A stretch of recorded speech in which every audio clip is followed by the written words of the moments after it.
everyone, it's Dr. Michelle again at Valley Vet. We're coming up to the end of March here. Today's my birthday, yay! And we are now reaching the end of our Toxin Awareness Month. And so for today, I wrote down quite a long list of things I wanted to talk about. And this is going to be involving your household, your common foods that we don't want to give to pets, plants that we wanted them to steer clear of, and then a few things that we kind of already talked about, but just some medication things in general, because some of these can be very, very toxic for your pet. So the first one I'm going to go over is going to be your chocolate toxicity, and we will rope in caffeine with this too. So any of your cocoa beans, cocoa powder, candy, brownies, any type of coffee bean, or I guess you could say coffee drink in general, but mostly coffee beans is what I usually see.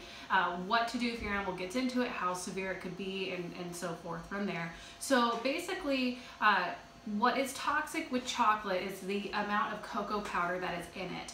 It produces a byproduct that's called a methylxanthine, which doesn't really matter, and caffeine's in that same category. What it does is causes neurologic side effects and can even be severe enough to cause seizures and death. And it's the percentage of cocoa powder that you really need to worry about. So if you have a big dog and he ate a few pieces of M&Ms, you're gonna be fine. Always recommend to call your vet and verify. There are some good apps. I know the ASPCA has an app that tells you like a chocolate toxicity amount, but we always want to verify. Milk chocolate is a lot safer, so if they get on the counter and they eat all your chocolate chip cookies, you know, depending on the size of the dog, probably won't be as big of a deal. If your dog knocked over the cocoa powder and started rolling and licking and eating that, it's going to be much more of a severe deal, and I did have a dog do that, so even though we think it tastes bad, they love that kind of stuff. So that's going to be your biggest concern. Usually with chocolate toxicity, what we want to do is make them vomit as soon as possible, and then also bind the toxin with some activated charcoal, very similar to what we do with most things, and then we're going to fluid diurese them to kind of clear that out. Usually I haven't had issues. Most of the time people know if their dog got into chocolate or not because they find the evidence in the wrappers on the floor, and we can usually get treatment done right away, and they do really well. My favorite chocolate story is we one time had 3 dachshunds that came in and they got into a giant Hershey's Kiss, and when we actually had them vomit, the entire kennel room smelled like chocolate. So they did great, and it was perfect because the owner caught it right away. The next one on my list is going to be a couple food products that you don't want your pets to get. The first one is specific for dogs, grapes.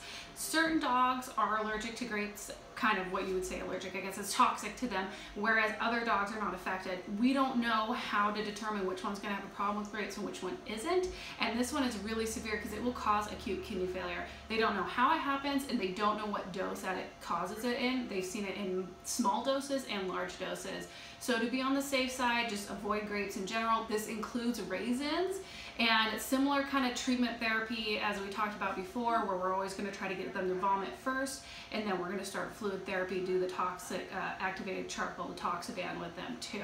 So that one definitely, grapes especially because they can get the raisins especially because they can get a large quantity of that, and I've had a dog get into that before.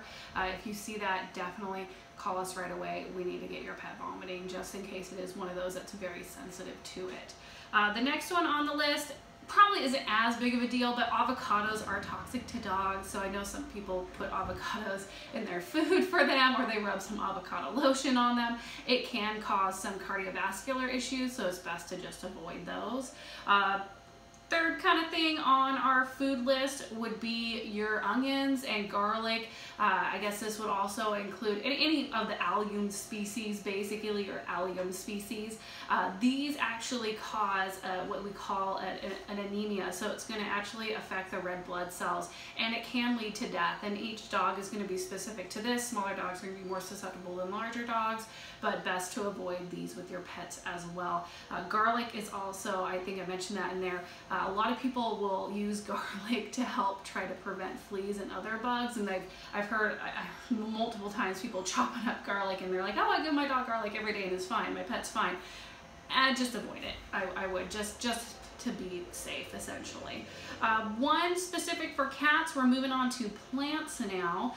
Lilies. Lilies are very, very toxic to cats. There are different types of lilies out there, and one of the most common ones I think isn't actually even a lily, but I would say daylilies are on that list for sure, and a whole bunch of other lilies too. So realistically, if you have a cat, do not give it lilies. It's basically like antifreeze for cats there. It's going to cause renal failure. It's very, very, very toxic. Any part of the plant can do it. So they eat a little piece of the leaf or they eat a piece of the flower. It's really terrible. So best, I know Easter's coming up. We got a lot of chocolate. We got a lot of lilies involved. Just say no. If you get a basket with lilies in it, take the ones that you have and put it in your outdoor trash can that has a lid on it that's sealed. Just because you don't want to get into that mess. It's similar treatment again, but it's absorbed very quickly, and we could be risking acute renal failure with your pet there.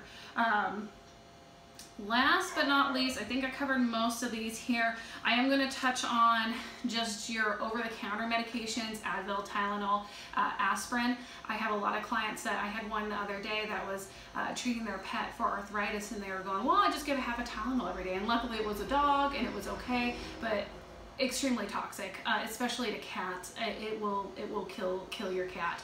Aspirin, there are allowable dosages. It's not the safest non-steroidal that we have, but we can kind of, if we need to, calculate a dose for that. So it probably at normal levels won't cause toxicity, but we can see some GI upset signs with it. Ibuprofen is another one of those. Definitely a no-no in cats, and honestly, there's just so many better things in dogs. I would avoid it completely.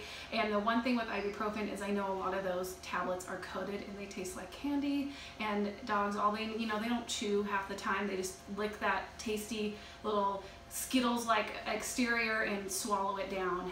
So keep those up, keep those capped, and keep them away from your pet. And if you do have questions about medications over the counter to give to your pet, please give us a call. Understand that if we haven't seen the pet for the reason that you're talking about, or if we haven't seen the pet at all, we're going to be very limited on what we can tell you, but we can at least advise you on whether or not something's safe and possibly come up with some alternatives that might be even better. So I think this pretty much sums up our toxin month.